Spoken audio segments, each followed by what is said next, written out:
So hello everybody. Gravitational force के फॉर्मूले को हम इस तरीके से क्यों लिखते हैं, जबकि फोर्स का फॉर्मूला तो F is equals to ma होता है। न्यूटन ने अपने सेकंड लॉ में बताया था कि the rate of change in momentum is directly proportional to the applied unbalance force, जिसका मतलब होता है कि F is equals to ma। तो आखिर हम ग्रेविटेशनल फोर्स का फॉर्मूला इतना ज़्यादा अलग क्यों होता है, हम इसे इतना अलग क्यों लिखते हैं? तो आज इस वाली वीडियो में हम इसी बारे में चर्चा करने वाले हैं और इस वीडियो के एंड तक आप खुद ही इस प्रॉब्लम को सॉल्व करेंगे। आइए हम सब ऐसा एज्यूम करते हैं कि हमने अभी ग्रेविटी की खोज की है, हमें इस ग्रेविटेशनल फोर्स के फॉर्मूले को डिजाइन करना है। आइए हम सारे लोग मिलकर इस फॉर्मूले को डिजाइन करते हैं। In equal time intervals, the line joining the sun and earth sweeps equal areas. तो इस फॉर्मूले से पहले मैं आपको एक बात बता देता हूँ कि F इक्वल टू ma जब हम फॉर्मूले को लिखते हैं तो ये डायरेक्टली इस तरीके से नहीं होता है, ये होता है F इक्वल्स टू ma। यहाँ पर जो k होता है इसकी वैल्यू 1 होती है, जिस वजह से हम इसको लिखते नहीं हैं, क्योंकि 1 में अगर हम किसी भी चीज़ का मल्टीप्लाई करेंगे तो उसका आंसर वही आएगा। जिस वजह से हम इस k को लिखने की जगह इसे हम direct F equal to ma करके लिख देते हैं और ये हमारा फाइनल फॉर्मूला बन जाता है। लेकिन इस वाले जो ग्रेविटेशनल फोर्स है इसमें इस k की वैल्यू यानी इस कांस्टेंट की वैल्यू 1 नहीं है, इसमें इसकी वैल्यू है 6.67 इंटू 10 टू द पावर -11। तो ये जो फॉर्मूला बन जाता है, ये जो वैल्यू है, इसकी वजह से हम इसमें k को लिखते हैं। इस बार जब हम ग्रेविटेशनल फोर्स के फॉर्मूले को डिज़ाइन करेंगे तो हमें इस कांस्टेंट की काफ़ी ज़्यादा नीड पड़ेगी। तो एकदम स्टार्टिंग से स्टार्ट करते हैं और फॉर्मूले को डिज़ाइन करते हैं। तो मैं आपको बता दूं कि जब न्यूटन ने फोर्स को डिस्कवर किया था, ग्रेविटी को डिस्कवर किया था, उससे पहले भी लोग ये अज्यूम कर चुके थे कि धरती के पास कुछ ना कुछ ऐसी चीज़ है यानी ऑब्जेक्ट्स को उसकी तरफ अट्रैक्ट करके रखती है। न्यूटन ने ये काम किया था। उन्होंने बताया था कि मून जिस फोर्स की वजह से अर्थ के चक्कर लगाता है उसी सेम फोर्स की वजह से चीज़ें नीचे गिरती हैं। तो ये दोनों चीज़ों को लिंक करने के बाद न्यूटन ने फाइनली ग्रेविटी की डिस्कवरी की थी। तो आज हम इसी बारे में पढ़ेंगे। अब जब आपने ग्रेविटेशनल फोर्स की डिस्कवरी कर ली है तो आपको इसका कोई ना कोई फॉर्मूला देना पड़ेगा। आपने अभी सेकंड लॉ में बताया है कि फोर्स का formula F equal to ma होता है। तो अब आपको ये बताना है कि ग्रेविटेशनल फोर्स का फॉर्मूला क्या होता है। हालांकि वो भी यही होगा, तो उसको किसी और तरीके से डिजाइन करते हैं। तो हम Fa की जगह डायरेक्ट Fa लिख देंगे, F इक्वल्स टू ma। यहाँ k की जगह हमको g लिखना है, क्योंकि ग्रेविटेशनल कांस्टेंट में हम g लिखेंगे जिस वजह से ग्रेविटी को रिप्रेजेंट करेगा वो। तो ये ग्रेविटेशनल कांस्टेंट है जिस वजह से हम उसको g की तरह रिप्रेजेंट करते हैं। अब बारी है m की। तो m जो है वो हम 2 लिखेंगे, क्योंकि ये जो ग्रेविटी है ये दो ऑब्जेक्ट्स के बीच में लगती है, जिस वजह से हमको दोनों ऑब्जेक्ट्स के मास का प्रोडक्ट लिखना पड़ेगा। तो हम यहाँ पर दोनों मास को रिप्रेजेंट कर देते हैं m1 एंड m2। और अब बचा हमारे पास एक्सेलरेशन, तो इसको भी हम डायरेक्टली एक तरह लिख देते हैं। अब मैं यहाँ पर खड़ा हुआ हूँ, कोई ना कोई ग्रेविटेशनल फोर्स मेरे ऊपर लग रही है, लेकिन अगर मैं देखूं तो मैं तो एक्सेलरेट कर ही नहीं रहा हूँ, यानी मेरी एक्सेलरेशन 0 हो जाएगी। एक्सेलरेशन का मतलब होता है the rate of change in velocity. Velocity का मतलब speed with a particular direction. अगर मैं कहूँ कि ना तो मेरी स्पीड चेंज हो रही है क्योंकि मैं तो रेस्ट में हूँ और रेस्ट में ही रहूंगा, और ना ही मेरी डायरेक्शन चेंज हो रही है, यानी कि मेरी कोई भी एक्सेलरेशन नहीं हो रही है, यानी ये एक्सेलरेशन की वैल्यू 0 आ जाएगी, जिस वजह से ग्रेविटेशनल फोर्स की वैल्यू क्या आ जाएगी 0। यानी यहाँ ये हमारा फॉर्मूला गलत हो जाएगा। तो यहाँ पर हमको एक ही जगह कुछ ना कुछ ऐसी वैल्यू रखनी पड़ेगी जिस वजह से एक्सेलरेशन भी 0 ना आए और हमारा आंसर भी निकल आए। एक ही वैल्यू फाइंड करने में जितनी दिक्कत उन्हें हुई थी उतनी हमें नहीं होने वाली है, क्योंकि हमारे पास फिजिक्स और मैथ का सहारा है। क्या बोल रहा हूँ?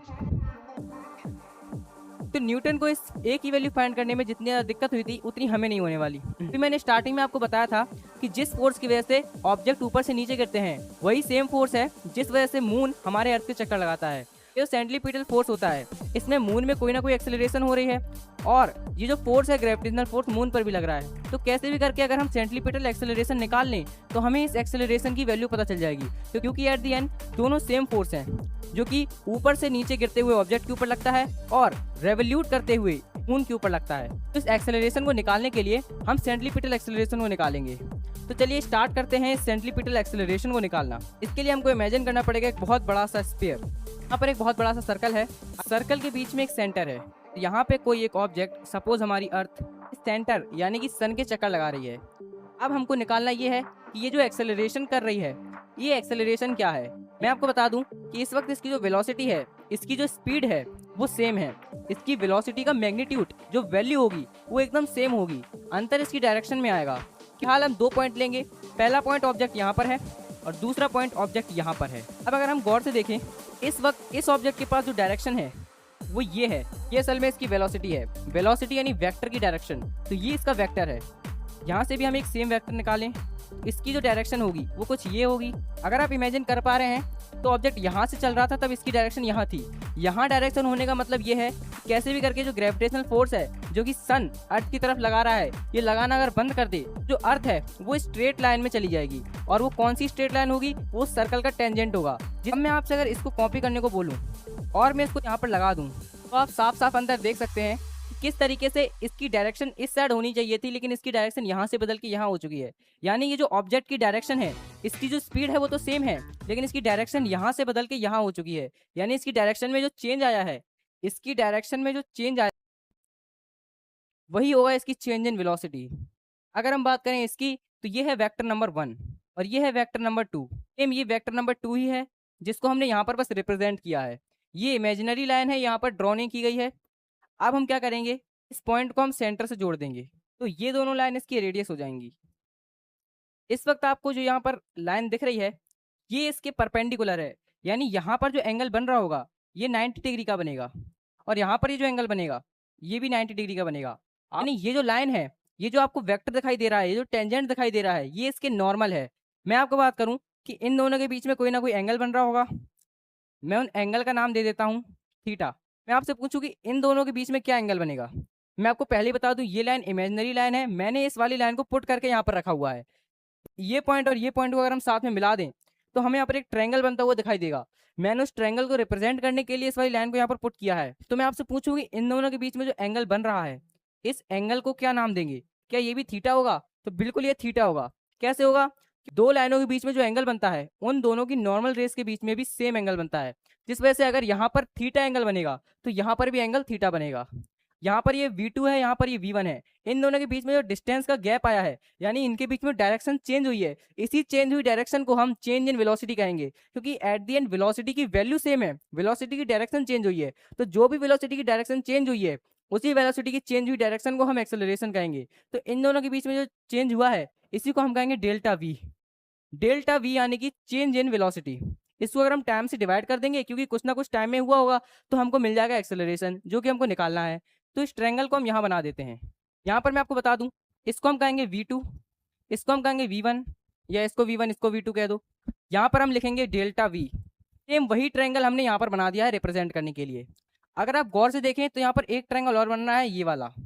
अगर हम इस वाले ट्रायंगल को भी यहाँ पर रिप्रेजेंट कर दें, ये हो जाएगी रेडियस और ये भी हो जाएगी रेडियस। यहाँ पर ये बनेगा ये वाली लाइन। अगर आप मेरे से बोलेंगे कि ये जो लाइन है ये लाइन नहीं है, ये एक कर्व है, तो मैं बता दूं कि ये मैंने रिप्रेजेंट करने के लिए सर्कल बहुत बड़ा बनाया है, बल्कि एक्चुअली में ये जो एंगल है काफी छोटा है। ये थीटा की वैल्यू जो है बहुत ज्यादा छोटी है, जिस वजह से ये जो कर्व है ये एक स्ट्रेट लाइन की तरह वर्क कर रहा है, और ये जो पूरा डायग्राम है ये ट्रायंगल की तरह रिप्रेजेंट होगा। तो जो ट्रायंगल है यहाँ पर ये जो डिस्टेंस हो जाएगी इसको हम लिखेंगे S, क्योंकि वह छोटी डिस्टेंस है, इसको हम डेल्टा S करके लिख देंगे। अब ये जो पूरा टाइम, जो पूरा एक्शन परफॉर्म हुआ है, ये बहुत छोटे इंटरवल ऑफ टाइम में परफॉर्म हुआ है, जिसे हम कहेंगे time is equals to delta T। यहाँ पर हमको एक और चीज ध्यान देनी है कि इन दोनों के बीच में सेम एंगल बन रहा है थीटा। अब यहाँ पर आपको एक चीज ध्यान रखनी होगी, आप गौर से देखें तो इन दोनों के बीच में कोई सिमिलरिटी है।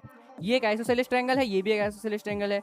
कैसे है? रेडियस रेडियस है तो सेम होगा वैल्यू, यानी कि इन दोनों, ये दोनों जो एंगल होंगे वो आपस में सेम होंगे। साथ में यहाँ पर भी ये दोनों एंगल जो है वो आपस में सेम होंगे। क्यों होंगे सेम? क्योंकि ये दोनों जो वैल्यूज हैं ये सेम है, इनके मैग्नीट्यूड सेम है। मैंने आपको स्टार्टिंग में बताया था कि जो वेक्टर होगा इसकी जो मैग्नीट्यूड होगा वो सेम होगा, यानी कि जो स्पीड है इस ऑब्जेक्ट की वो सेम है, वो कांस्टेंट स्पीड से रोटेट कर रहा है, जिस वजह से इन दोनों की वैल्यू सेम होगी। तो ये दोनों भी साइड सेम हो जाएंगी और ये दोनों एंगल भी सेम हो जाएंगे। अब थीटा की वैल्यू आप कुछ भी रख लो, चाहे आप यहाँ पर 60 रखो, चाहे आप यहाँ पर 100 रखो, यहाँ पर इन तीनों के तीनों एंगल सेम तरीके से बनेंगे। अगर आप यहाँ पर 100 रख देते हो तो यहाँ पर 40-40 एंगल बनेंगे। यहाँ पर भी आपको 100 रखना पड़ेगा, क्योंकि थीटा की वैल्यू तो सेम है। तो यहाँ पर भी 100 रखोगे तो यहाँ पर भी 40-40 का एंगल बनेगा, क्योंकि इन तीनों एंगल का सम 180 होता है, जैसे कि हम जानते हैं। तो कुल मिला के बात यह है कि ये दोनों जो ट्रायंगल है वो कॉन्ग्रुएंट तो नहीं है, क्योंकि कॉन्ग्रुएंट की जो प्रॉपर्टी है वो यहाँ पर नहीं लग रही है, लेकिन ये दोनों एंगल जो है वो, ये वाले जो ट्रायंगल हैं वो सिमिलर हैं एक दूसरे के, यानी इन दोनों साइड का जो रेशियो होगा वो हमेशा कांस्टेंट आएगा, वो हमेशा सेम आएगा। तो जब भी हम इन दोनों के रेशियो को इक्वल टू में लिख लेंगे तो हमें आंसर मिल जाएगा। हम इसे नेक्स्ट पेज में लिखेंगे, हमें यहाँ पर लिखना होगा, हम यहाँ पर लिखेंगे डेल्टा S अपॉन, यहाँ पर हम देखेंगे delta S upon R is equals to, यहाँ पर है डेल्टा v अपॉन v। यहाँ पर v1 और v2 तो हमने लिख दिया है क्योंकि यहाँ पर डायरेक्शन की बात हो रही है, लेकिन लेंथ जो है स्केलर क्वांटिटी होती है जहाँ पर दोनों की जो वैल्यू होने सेम होनी चाहिए, वहाँ पर डायरेक्शन का कोई महत्व नहीं होता, जिस वजह से हम इसको v भी लिख सकते हैं। अगर हम इसको v लिख दें तो भी यहाँ कोई दिक्कत नहीं होगा। यहाँ पर इन दोनों की वैल्यू जो है वो सेम है, डेल्टा v अपॉन v। यहाँ पर हम इन दोनों को टाइम से डिवाइड कर देंगे, डेल्टा t हम यहाँ पर डिवाइड कर देंगे। अगर हम गौर से देखें यहाँ पर डिस्टेंस अपॉन टाइम क्या होता है, डिस्टेंस अपॉन टाइम होता है स्पीड, वेलोसिटी। ये हमारा पूरा हिस्सा बन जाएगा हमारे पास v। यहाँ पर अगर हम देखें velocity upon time, in velocity upon time क्या होता है, एक्सेलरेशन होता है। तो ये हमारा एक्सेलरेशन बन जाएगा जो हमें चाहिए था। यहाँ पर देखें ये हमारे पास बन जाएगा velocity upon radius equals to acceleration upon velocity. Multiply कर देंगे, इसको हम यहाँ पर मल्टीप्लाई कर देंगे, तो ये हमारा बन जाएगा v square upon r is equals to a, यानी कि एक्सेलरेशन। और यही हमको स्टार्टिंग से चाहिए था, क्योंकि हमको एक्सेलरेशन की अगर वैल्यू पता चल गई तो हम उसी एक्सेलरेशन की वैल्यू को ग्रेविटेशनल फॉर्मूले में सिलेक्ट करके, यानी कि ग्रेविटेशनल फॉर्मूले में पुट कर देंगे और हमारा आंसर निकल आएगा। तो अगर हम गौर से देखें तो यहाँ पर हमको बस एक्सेलरेशन की वैल्यू रखनी है। एक्सेलरेशन की वैल्यू हमारे पास आई है, एक्सेलरेशन की वैल्यू हमारे पास आई है v स्क्वायर अपॉन r। जब हम इसको यहाँ पर रखेंगे तो फॉर्मूला बनेगा हमारे पास f is equals to g m1 m2 v square by r। Congratulations Newton साहब, आपने ये फॉर्मूला डिस्कवर कर लिया है। लेकिन यहाँ पर अभी भी एक गलती है। मैंने आपसे कहा था कि हम जो है वो रेस्ट में हैं, और अगर हमारी पोजीशन चेंज नहीं हो रही है तो आंसर 0 नहीं आना चाहिए। लेकिन यहाँ पर जो टर्म है वेलोसिटी का, अगर हम रेस्ट में हैं तो हमारी वेलोसिटी 0 हो जाएगी, और अगर हमारी वेलोसिटी 0 हो गई इसका मतलब है ये फोर्स जो है वो इक्वल टू 0 आ जाएगा, जो कि 0 नहीं आना चाहिए, अदरवाइज ये फॉर्मूला गलत हो जाएगा। तो हमको अब यहाँ पर और ज़्यादा एडिट करने की ज़रूरत है। हमको कैसे भी करके इस वेलोसिटी को एलिमिनेट करना है, यानी वेलोसिटी नहीं रहनी चाहिए। तो ये जो फॉर्मूला है हमारा ये अभी भी इनकम्प्लीट है। ए की वैल्यू जो है वो हमें ये नहीं मिली है, यानी कि ए की वैल्यू हम यहाँ पर V square upon R put नहीं कर सकते। तक हमें पता है कि ए की वैल्यू हमें मिली है वी स्क्वायर अपॉन आर। अब इसको हम क्या एडिट करेंगे, न्यूटन ने जब इस डिस्कवरी को किया था उससे पहले कई महान साइंटिस्ट आए थे, जैसे गैलीलियो आए थे, कोपरनिकस आए थे, ऐसे ही एक थे जिन्हें हम कहते हैं केपलर। आपने केपलर लॉस के बारे में सुना होगा, जिन्होंने 3 लॉ दिए थे। गैलीलियो जो थे वो मॉडर्न फिजिक्स के फादर कहे जाते हैं। इन्होंने कोपरनिकस के मॉडल को प्रमोट किया था और काफ़ी सारी डिस्कवरीज की थी। तो कोपरनिकस ने पहली बार ये बताया था कि जो सन है वो अर्थ के चक्कर नहीं लगाता है, अर्थ सन के चक्कर लगाती है। यानी कि ये बात सुनने में काफ़ी ज़्यादा नॉर्मल लग रही होगी, लेकिन असल में इस बात को उस टाइम पर कहना बहुत बड़ी बात थी, क्योंकि उस टाइम ऐसा माना जाता था, चर्च कम्युनिटी ने इस बात को काफ़ी ज़्यादा प्रमोट किया था। हमारी अर्थ जो है वो सोलर सिस्टम के सेंटर में पड़ती है और सभी के सभी ग्रह, स्टार्स, डॉर्फ प्लैनेट और सभी प्लैनेट अर्थ के चक्कर लगाते हैं, जिस वजह से उस टाइम पर ये बहुत बड़ा मिथ था जिसको कोपरनिकस ने कम किया था। लेकिन केपलर ने इसमें काफ़ी ज़्यादा चीज़ें ऐड कर दी थी। जैसे कोपरनिकस के मॉडल में प्लैनेट सन के अराउंड सर्कुलर पाथ में रिवॉल्व करते थे, लेकिन एक्चुअली में वो एक इलेप्टिकल ऑर्बिट में रिवॉल्व करते हैं। केपलर ने अपने लॉज में काफ़ी सारी चीज़ें बताई हैं। उन्हीं सारी चीज़ों को पढ़ने के बाद न्यूटन ने अपने लॉ को और ज़्यादा स्ट्रॉन्ग किया। सबसे पहले मैं आपको बताता हूँ केपलर के लॉ के बारे में। केपलर के लॉ ने क्या कहा था, सबसे पहले हम इसको बॉक्स में बंद कर लेते हैं क्योंकि काफ़ी इंपॉर्टेंट चीज़ है ये। तीनों के तीनों लोग काफ़ी ज़्यादा इजी हैं। अभी तक अगर आपको सारी चीज़ें समझ में आ गई हैं तो ये तो उससे भी ज़्यादा इजी है, ये आपको 100% समझ में आ जाएगा। यहाँ पर हम इमेजिन करेंगे कि एक यहाँ पर ओवल शेप का, यहाँ पर जो इलेप्टिकल शेप है, यहाँ पर एक हमको इलेप्टिकल शेप दिखाई दे रहा है। इसके सेंटर में हम ड्रॉ कर देते हैं एक सन को। इसके आसपास रिवॉल्व कर रही है अर्थ, अर्थ है जो यहाँ पर रिवॉल्व कर रही है। जो सन है ये इलेप्टिकल ऑर्बिट के सेंटर में नहीं होता है। अगर आपने इलेप्टिकल शेप को पढ़ा होगा तो आपको पता होगा कि जो इलेप्टिकल शेप होता है इसके 2 फोकस होते हैं, उनमें से ही एक फोकस के ऊपर हमारे सन होता है। अगर आपको फोकस के बारे में नहीं पता है तो आप बस इतना समझ लीजिए कि हमारा जो सन होता है वो सेंटर में नहीं होता है, बल्कि सेंटर से यहाँ इस साइड अलाइंग होता है। तो हमारी जो अर्थ है जब इस सेंटर के पास आने लगती है, यानी कि जब हमारी अर्थ है सन के पास आने लगती है, तो इस अर्थ की स्पीड काफ़ी ज़्यादा इंक्रीज हो जाती है, और जब ये इससे दूर जाने लगती है तो काफ़ी ज़्यादा स्लो मूव करने लगती है, जिस वजह से हमारी जो अर्थ है ये कहीं पर ज़्यादा स्पीड और कहीं पर कम स्पीड की तरफ शिफ्ट होती रहती है। हमारा जो केपलर का फर्स्ट लॉ कहता है वो यही कहता है कि हमारी जो अर्थ है वो सन के इलेप्टिकल ऑर्बिट में, इलेप्टिकल शेप के ऑर्बिट में सन के आसपास रोटेट करती है, और हमारी जो अर्थ है ये सन के पास जाने पर अपनी स्पीड को इंक्रीज कर लेती है, और सन से जैसे ही दूर जाती है वैसे ही अपनी स्पीड को डिक्रीज कर लेती है। यानी इसकी स्पीड इंक्रीज और डिक्रीज होती रहती है ग्रेविटी की वजह से। मैं आपको बता दूं कि ये हो गया हमारा पहला लॉ। अगर हम सेकंड लॉ की बात करें तो सेकंड लॉ भी काफ़ी ज़्यादा ईजी है। सेकंड लॉ ये कहता है कि जो अर्थ जितने टाइम पीरियड में, सपोज मैंने 10 मिनट का रेफरेंस लिया, 10 मिनट में सपोज हमारी अर्थ ने इतना रोटेट किया, इतना जो है चक्कर लगाया हमारे सन का, हमारी जो अर्थ है वो 10 मिनट बाद यहाँ पहुंच जाएगी। अगर मैं आपसे पूछूं यहाँ इस पॉइंट में जब इस आएगी तो 10 मिनट में ज़्यादा डिस्टेंस कवर कर लेगी, क्योंकि स्पीड ज़्यादा होगी उसकी, तो इसकी स्पीड ज़्यादा होने की वजह से वो ज़्यादा डिस्टेंस कवर कर लेगी 10 मिनट में। तो इस बार वो 10 मिनट में यहाँ पर आ गई। अगर हम दोनों पॉइंट को जोड़ दें, इस पॉइंट को भी जोड़ दें, यहाँ पर एक एरिया कवर हो रहा है और एक एरिया यहाँ पर कवर हो रहा है। एक एरिया जो है वो यहाँ पर कवर हो रहा है और एक एरिया जो है वो यहाँ पर कवर हो रहा है। आपको बता दूं कि ये दोनों एरियाज जो होंगे वो इक्वल होंगे, क्योंकि जितने टाइम में अर्थ ने ये वाला डिस्टेंस कवर किया है और जितने टाइम में अर्थ ने ये वाला डिस्टेंस कवर किया है, ये दोनों ही सेम टाइम में कवर किया है। यही कहता है हमारा सेकंड लॉ। अगर हम थर्ड लॉ की बात करें तो थर्ड लॉ काफ़ी ज़्यादा इजी है। अगर आपको सेकंड लॉ समझ में नहीं आया है तो कोई बात नहीं, आप बस थर्ड लॉ पर फोकस करिए। थर्ड लॉ हमारा कहता है कि the mean distance from the centre, यहाँ पर सेंटर से मीन डिस्टेंस को हमने इसलिए रेफरेंस में लिया है क्योंकि हमने जो क्वेश्चन सॉल्व किया है ये सर्कुलर पाथ में किया है, एलिप्टिकल पाथ में नहीं किया है, जिस वजह से मीन डिस्टेंस फ्रॉम सेंटर क्या हो जाएगी, एक सर्कल की मीन डिस्टेंस फ्रॉम सेंटर हो जाएगी उसका रेडियस। तो mean distance, the cube of mean distance from the centre is directly proportional to the square of time period. ये है हमारा थर्ड लॉ। नहीं, रेडियस का cube is directly proportional to the square of time period. ये जो बात अभी कही गई है, अगर आपको समझ में नहीं आई है तो आप बस इस फॉर्मूले को याद कर लो, की मदद से आपके सारे काम हो जाएंगे। The cube of mean distance from the centre is directly proportional to the square of time period. अगर आप न्यूटन हो तो आप किस तरीके से सोचोगे, आपको जो काम करना है आप उस पर ध्यान दोगे। यहाँ पर आपको दिखाई दे रहा होगा कि एक्सेलरेशन में यहाँ पर इक्वल टू में वेलोसिटी है, आपको वेलोसिटी को कैसे भी करके एलिमिनेट करना है। तो यहाँ पर हम अगर इसको उतारें वेलोसिटी को, तो वेलोसिटी के इक्वल टू हमें कुछ ऐसा रखना होगा जो उसकी क्राइटेरिया को फुलफिल कर दे। स्पीड इक्वल टू क्या होती है, स्पीड इक्वल टू होती है डिस्टेंस अपॉन टाइम। यहाँ पर जो सर्कल है इसकी बात हो रही है।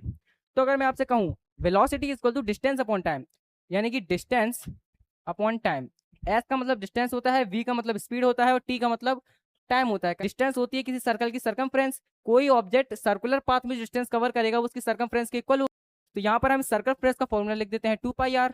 अगर हम यहाँ पर देखें तो हमें चाहिए प्रोपोर्शनलिटी का साइन और यहाँ पर हमारे पास इक्वल टू साइन आ रहा है, हमें इसको इक्वल्स टू को प्रोपोर्शनलिटी के साइन में कन्वर्ट करना होगा लेकिन अगर हमको इक्वल टू को प्रोपोर्शनलिटी में चेंज करना होगा तो उसके लिए हमें किसी कांस्टेंट को इरेज करना होगा या फिर हटाना होगा। यहाँ पर हमको क्या कांस्टेंट वैल्यू दिखाई दे रही है, अगर हम ध्यान से देखें तो यहाँ पर ये जो टी लिखा हुआ है इसकी वैल्यू तो चेंज हो सकती है क्योंकि टाइम तो कम ज़्यादा हो सकता है। यहाँ पर आर रेडियस है, अगर सेंटर जो है कम ज़्यादा हो गया तो उसकी आर भी छोटी बड़ी हो जाएगी। तो यानी कि जो टाइम पीरियड और रेडियस दोनों वेरी कर सकते हैं, वेरिएबल है। लेकिन यहाँ पर 2 है, 2 की वैल्यू हमेशा 2 ही रहेगी, वो चेंज नहीं हो सकती। और पाई है, पाई की वैल्यू भी 3.14 करके रहेगी, यानी कि ये दोनों जो चीज़ें हैं ये कांस्टेंट हो जाती हैं। तो यहाँ पर हमको कुछ नहीं करना है, P is directly proportional to the R upon T। ये हम लिख सकते हैं क्योंकि प्रोपोर्शनलिटी का जगह हमने जो इक्वल टू है उसकी प्रोपोर्शनलिटी को रखा और 2 और पाई को हमने यहाँ पर वैनिश कर दिया। अब हमको क्या करना है, दोनों का स्क्वायर कर देंगे, यानी अगर यहाँ पर स्क्वायर करें तो जो R स्क्वायर और यहाँ पर टी स्क्वायर हो जाएगा, यहाँ पर हमारा वी स्क्वायर हो जाएगा। यहाँ पर जो टी स्क्वायर है और यहाँ पर भी टी स्क्वायर है, यानी कि टी स्क्वायर की प्रोपोर्शनलिटी में आर स्क्वायर है, तो हम इस टी स्क्वायर की जगह यहाँ पर आर स्क्वायर लिख सकते हैं, आर क्यूब लिख सकते हैं, सॉरी आर क्यूब लिख सकते हैं। अगर हम दोनों को कैंसिल कर दें तो ये हमारे पास आ जाएगा V square is equals to 1 upon R. Square कहीं देखा देखा लग रहा है, ये हमको जाएगा यहाँ पर वी स्क्वायर की जगह 1 अपॉन आर रख दें, 1 अपॉन आर स्क्वायर, ये हमारा आंसर हो जाएगा। एक्सेलरेशन की फाइनल वैल्यू जो है हमको मिली है 1 अपॉन आर स्क्वायर। तो अब यहाँ पर हम एक्सेलरेशन की जगह 1 अपॉन आर स्क्वायर रख देंगे और हमारा फॉर्मूला कंप्लीट हो जाएगा। F equal to G bracket में m1 m2 upon R square, 1 से मिलकर मल्टीप्लाई करेंगे तो वही आएगा। ये जो है हमारा फाइनल आंसर हो गया है। इस तरीके से जो है हमने ड्राइव कर लिया है फोर्स के फॉर्मूले को, यानी कि ग्रेविटेशनल फोर्स के फॉर्मूले। तो में आपको ये कहीं पर नहीं मिलेगा, ये जो सारी बातें हैं ये आपको अगर आप सर्च करोगे कि ग्रेविटेशनल फोर्स का डेरिवेशन, तो इसके लिए आपको पहले सेंट्रीपिटल एक्सेलरेशन देखनी पड़ेगी। सेंट्रीपिटल एक्सेलरेशन देखने के बाद फिर आपको अलग से वीडियो देखनी पड़ेगी इन्वर्स लॉ के बारे में, केपलर का थर्ड लॉ है वो पढ़ना पड़ेगा। मैंने आपको इस एक वीडियो के अंदर सारी की सारी बातें बता दी हैं। अगर आपको वीडियो पसंद आई होगी तो प्लीज़ इसको लाइक कर देना। ऐसा करता हूँ आपको हमारी वीडियो पसंद आई होगी, अगर आपको वीडियो पसंद आई तो उसको लाइक करके चैनल सब्सक्राइब करके बेल नोटिफिकेशन वाले पर जरूर कर देना। एंड मैं मिलूंगा आपको एक और वीडियो में, तब तक के लिए ओके बाय बाय।